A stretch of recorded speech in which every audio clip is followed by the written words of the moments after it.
আপনারা যে উপরের ছবিটি দেখছেন তাকে ধরে গণপিটুনি দেয়া হচ্ছে।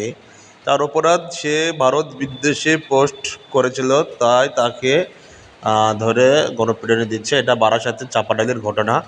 তো যাই হোক, আপনাদেরকে বারবার আমি সাবধান করে দিচ্ছি, আপনারা কেউ দেশের বিরুদ্ধে উল্টো পাল্টা কমেন্ট বা পোস্ট করবেন না।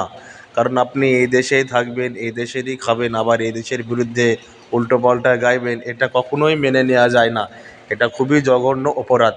তাই এই বিষয়ে আপনারা একটু সচেতন হবেন। আরেকটি বিষয় আপনাদের বলে দিই, আপনাদের অ্যান্ড্রয়েড সেটটি হট করে কাউকে বিশ্বাস করে দিয়ে দেবেন না।